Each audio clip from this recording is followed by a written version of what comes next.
Bonsoir à toutes et à tous, j'espère que vous allez bien. On se retrouve pour le techniquement premier épisode de Osuji Facts sur la chaîne YouTube, mais vraiment le troisième épisode. J'ai fait deux autres épisodes qui étaient publiés sur Instagram, Facebook et Twitter. Et vu que le format vertical me faisait un peu chier, on va pas se mentir, je voulais vraiment ramener ça sur YouTube et comme ça fait un peu de contenu sur la chaîne également et je peux un peu recenser tout ce que je fais au même endroit. Et pour le premier épisode YouTube, je me suis dit qu'on va parler des légendes urbaines. Donc on va pas vraiment parler du monstre du Loch Ness ou du Bigfoot. Hein, on va parler de choses un peu plus horreur. Alors bien évidemment, il y a des gens qui vont te dire les légendes urbaines ça vient forcément de quelque part.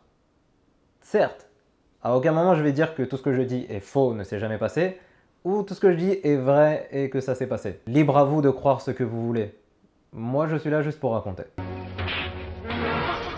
Es-tu contente de ne pas avoir allumé la lumière? Tu vois, ça c'est une phrase qui peut te mettre mal à l'aise, parce que c'est chelou comme question.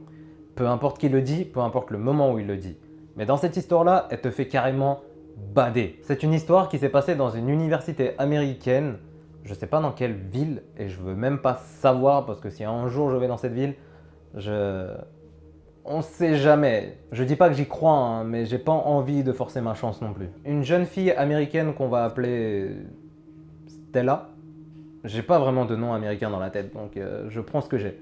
Stella est une étudiante, tout ce qu'il y a de plus normal. Elle vit sa vie et ce soir-là, elle a décidé d'aller à une soirée étudiante pour un peu kiffer sa soirée. Une soirée bien sympathique posée, rien de fou, juste une soirée posée avec des potes et il y avait rien de plus. La soirée allait continuer en boîte de nuit et vraiment pour se mettre au top de sa forme, Stella a décidé de retourner à son appartement, récupérer quelques affaires et se remettre bien. Du coup, en retournant à son appart, elle s'est rendue compte que les lumières étaient éteintes et que sa colocataire était donc en train de dormir. Sa colocataire qu'on va appeler Kim, parce que j'ai toujours pas de nom américain à donner. Stella, qui ne voulait pas déranger Kim, n'allume aucune lumière, va dans sa chambre, va dans la salle de bain, récupère quelques affaires et repart en balle rejoindre ses potes. Stella, qui a rejoint ses potes, a bien kiffé sa soirée, mais elle n'est pas rentrée le soir même chez elle. Elle a été hébergée par une amie parce qu'elle était trop fatiguée. Et du coup, elle décide de rentrer chez elle le lendemain matin. Et là, quand elle arrive chez elle, elle retrouve sa colocataire morte. Elle a été assassinée de manière extrêmement violente. À ce moment-là, Stella, qui était complètement paniquée, appelle la police, essaie de voir chez elle s'il ne s'est pas passé quelque chose. Et à ce moment-là, elle rentre dans la salle de bain et voit le message. Es-tu contente de ne pas avoir allumé la lumière? Il aurait suffi qu'elle allume une lumière et peut-être qu'elle se serait fait assassiner également. Rien que l'idée de savoir qu'il y avait un assassin qui était même pas à 2 mètres de toi, c'est badant. Je sais que cette histoire elle est assez connue, surtout sur internet parce qu'elle a été extrêmement propagée. Mais c'est quelque chose qui peut vraiment vous arriver. Et c'est ça qui fait bader dans l'histoire. C'est l'histoire d'une jeune femme qui rentrait toute seule en voiture la nuit. Bon, c'est déjà le commencement d'un vieux film d'horreur. Pendant son trajet, elle se rend compte qu'il y a une voiture qui la suit depuis un petit bout de temps. Bon, elle sait que ça peut arriver, hein, que quelqu'un prenne exactement le même chemin que toi pendant un certain bout de temps. Mais ça va commencer à devenir un peu gênant à partir du moment où cette voiture commence à faire des appels de phare. Et ça commence à devenir de plus en plus pesant parce qu'il le fait de plus en plus souvent. Du coup, elle est un peu paniquée parce qu'elle a l'impression que c'est un stalker qui est en train de la suivre et elle commence à accélérer pour rentrer chez elle. Mais le truc, c'est que le conducteur derrière ne lâche pas l'affaire. Il la suit à la même vitesse et continue de faire des appels de phare. Et c'est là que ça devient paniquant pour elle. Elle est toute seule, il n'y a personne dans les rues, elle est en train de rentrer chez elle. Si le mec la suit jusque-là, elle est complètement foutue. Elle trace comme elle a jamais tracé. La seule chose qui l'intéresse, c'est sa survie à l'heure actuelle. Elle arrive devant chez elle, elle pense même pas à garer sa voiture ou quoi que ce soit. Elle n'a pas le temps pour ça.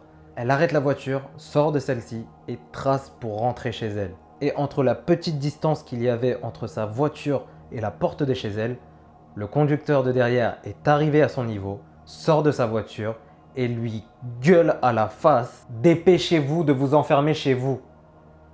Oh. Et c'est à ce moment-là qu'elle comprend vraiment pas ce qui est en train de se passer. Il y avait quelqu'un avec un couteau dans la banquette arrière de la voiture. Ok. Le conducteur de derrière faisait des appels de phare à chaque fois que le mec qui était dans la banquette arrière se levait pour essayer de la tuer, en espérant le dissuader de la tuer. Et là je me dis que le mec avait quand même des tas de possibilités de la tuer, mais j'avais l'impression qu'il voulait du spectacle et se montrer avant.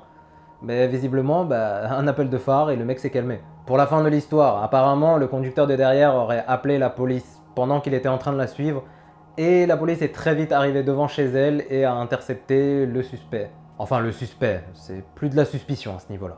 Donc quand vous êtes en voiture, juste checker la banquette arrière. On sait jamais.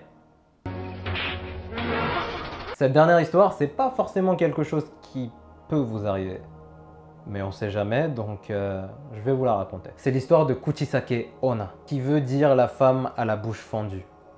Kuchisake Onna aurait été une femme qui vivait pendant l'ère Edo du Japon, soit dans la période de l'an 1600 et quelques à 1800 et quelques. Le mari de cette femme, pensant que sa femme était infidèle... Elle est bizarre cette phrase. Le mari de cette femme, pensant qu'elle était infidèle, lui a tranché la bouche à partir d'une oreille à l'autre en guise de punition. Là, il a vraiment eu aucune pitié pour sa femme et c'était parti seulement de simples suspicions. Cette punition avait pour but de détruire totalement la beauté de sa femme afin qu'aucun homme ne la désire à l'avenir. On dit que Kuchisake Onna, à la suite de cette histoire, devient un esprit malin, soit un esprit malsain, malveillant, qui a commencé à s'attaquer à énormément de personnes pour leur faire vivre le cauchemar qu'elle a vécu. La rencontre avec Kuchisake Onna se déroule donc ainsi. Kuchisake Onna se balade généralement avec un masque qui couvre toute sa bouche, qui ne permet donc pas de voir la cicatrice qui lui a été laissée. Il est dit que généralement on voit Kuchisake Onna les jours de brume ou pendant la nuit. Kuchisake Onna va simplement aller voir les gens. Je dis simplement, mais c'est pas simple du tout. Kuchisake Onna va donc voir des personnes totalement aléatoires et va leur poser une question. De façon très timide, Watashi kirei, qui veut littéralement dire suis-je belle. Donc, si Kuchisake Onna te dit Watashi kirei, tu as deux possibilités de réponse. Soit oui, soit non. Si tu venais à répondre non à sa question, elle te tue avec une paire de ciseaux. Voilà une conversation très courte. Si tu penses esquiver le truc et tu lui réponds oui, tu es jolie, elle va enlever son masque et va te demander kore demo, qui veut dire même maintenant. Et là, on revient avec deux autres possibilités. Soit tu réponds non, parce que ça fait quand même flipper, soit tu réponds oui, parce que tu as peur de la blesser cette dame. Rappelle-toi que si tu avais dit non la première fois, tu aurais été assassiné à coups de ciseaux. Cette fois-ci, si tu dis non, elle te découpe en deux. Bon, du coup, dire non, c'est pas vraiment la meilleure solution.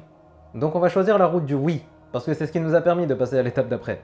Donc si, même après qu'elle t'ait montré son vrai visage, tu réponds oui, elle te découpe la bouche pour faire exactement la même cicatrice qu'elle. Donc quand tu y penses, tu survis au final. Cette histoire a quand même plusieurs versions, pas pour la partie non, mais pour la partie oui. Il est raconté parfois que quand tu dis oui qu'elle est encore belle malgré sa cicatrice, qu'elle ne dira rien et qu'elle te suivra jusqu'à chez toi et t'assassinera à ce moment-là. Mais il existe une version où si tu lui dis qu'elle est encore belle, elle ne dira rien, te donnera un rubis rouge comme du sang, le mettra dans ta main et s'en ira. Et moi je préfère croire à cette version-là parce que c'est le seul où tu t'en sors sans problème. Mais je me suis demandé si on pouvait pas essayer d'esquiver en mode la beauté c'est subjectif, ça dépend des gens, on se connaît pas, j'ai pas cette attache. Je serais déjà mort avant d'avoir fini cette phrase, je le sais, mais dans tous les cas j'étais mort, donc ça se tente.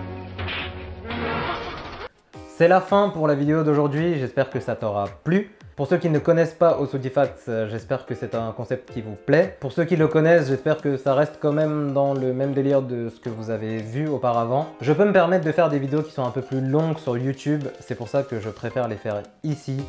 J'ai le temps de raconter mon histoire, j'ai pas à penser combien de minutes va faire la vidéo. Je ferai ce qui me plaît et ça sera mieux comme ça. Si vous avez des petites histoires dont vous avez entendu parler et que vous voulez en apprendre plus, ou il y a des sujets dont vous voulez que je parle sur cette série-là, n'hésitez pas à m'en faire part, moi ça me ferait plaisir d'en apprendre plus sur plein de trucs. C'est pour ça que j'ai commencé à faire les Osudifacts. Toutes les idées et les commentaires sont les bienvenus. Je vous retrouverai dans une prochaine vidéo. Et jusque là, bye!